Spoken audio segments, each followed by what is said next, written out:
ఎదుటివారు ఆవేశంగా మాట్లాడి హర్ట్ చేసినా కంట్రోల్లో ఉండడం ఎలా? సిట్యుయేషన్ని ఎలా బ్యాలెన్స్ చేయాలి? మనుషులన్నాక అందరూ ఒకేలా ఉండరు. ఒక్కొక్కరిది ఒక్కో మనస్తత్వం. ఒకరు తన చుట్టూ ఉన్నవారితో సఖ్యంగా ఉండాలని ఎంత కష్టమైనా భరిస్తుంటే, మరికొంతమంది ఎవరైతే నాకేంటి అన్నట్లుగా ఉంటారు.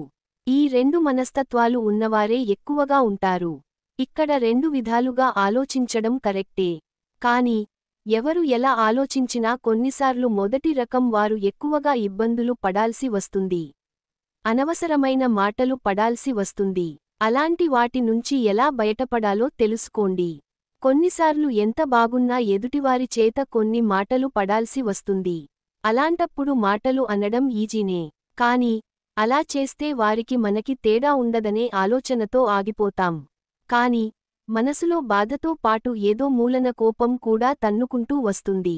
ఇలాంటప్పుడు ఆ సిట్యుయేషన్ని ఎలా బ్యాలెన్స్ చేయాలో తెలిసి ఉండాలి. లేదంటే ఎదుటివారితో సమానంగా మనం కూడా మాటలంటే తర్వాత గిల్టీగా ఫీల్ అవ్వాల్సి వస్తుంది. ఓపిక పట్టడంలో తప్పులేదు. అదే విధంగా అర్థం లేని ప్రతి మాటకి మనం సమాధానం చెప్పాల్సిన అవసరం లేదు. దీనివల్ల సమయం వృథానే. కాబట్టి ఆ క్షణంలో కాస్తా సంయమనం పాటించడం సరి. అయితే దాన్ని ఎలా హ్యాండిల్ చేయాలో తెలియక సతమతమవుతుంటే ఈ కొన్ని టిప్స్ మీకు హెల్ప్ చేస్తాయి.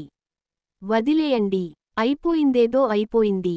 దాన్నే పట్టుకుని వారి ఆలోచనలతోనే ఉండకుండా హాయిగా మీ పని మీరు చేసుకోండి. వదిలేయండి. వదిలేయడంలో ఉన్నంత ఆనందం మరేదానిలోనూ లేదు. కొన్నింటిని పట్టుకుంటే ఎంత ఆనందమో, వదిలేస్తే ఎంతకు మించిన ఆనందం. కాబట్టి వదిలేయండి. దీంతో మీరు తర్వాత పనులని కూడా హ్యాపీగా చేసుకోవచ్చు.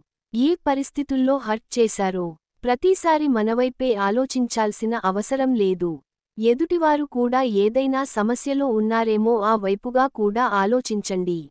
వారు ఆవేశపడి హర్ట్ చేశారని మీరు కూడా అలానే చేయాల్సిన అవసరం లేదు. ఏదో సమయంలో మీ గురించి తెలిసిన వారే మళ్ళీ మీతో సరైన విధంగా బిహేవ్ చేస్తారు.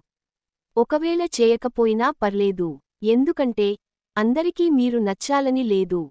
అందరూ మీకు నచ్చాలని లేదు. మీరంటే అభిమానం ఉన్నవారు మీతో బాగుంటారు. బాలేకపోతే వారి మెంటాలిటీ అదేనోమోనని అనుకుని దూరంగా ఉండడమే మంచిది. మీరంటే మీకు తెలుసుగా. మీరేంటో మీకు తెలిసినప్పుడు పక్కవారి మాటలు మిమ్మల్ని ఎప్పుడు కూడా హర్ట్ చేయలేవు. ఎవరైనా మిమ్మల్ని కావాలని బాధపెట్టినా, సరిగ్గా అర్థం చేసుకోకుండా మాట్లాడినా అది వారి విజ్ఞతకే వదిలేయాలి.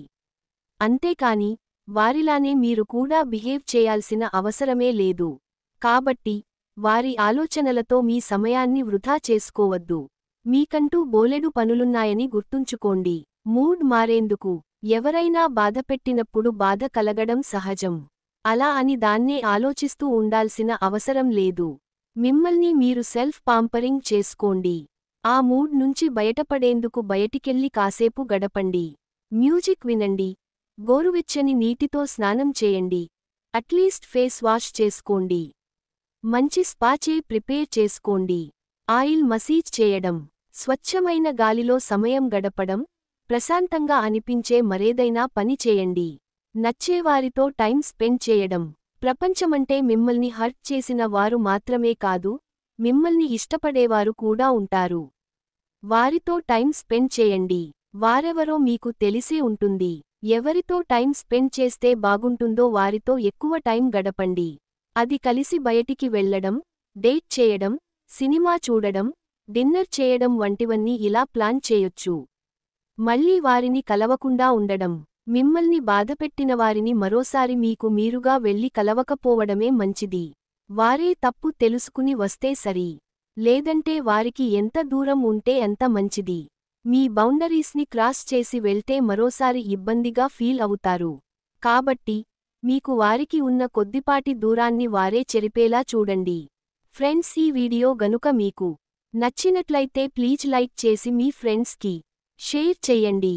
అలాగే మా కొత్త వీడియోస్ మీకు వెంటనే చేరాలంటే మన ఛానల్ని సబ్స్క్రైబ్ చేసుకొని పక్కనే ఉన్నటువంటి బెల్ ఐకాన్ని ప్రెస్ చెయ్యండి. ధన్యవాదములు.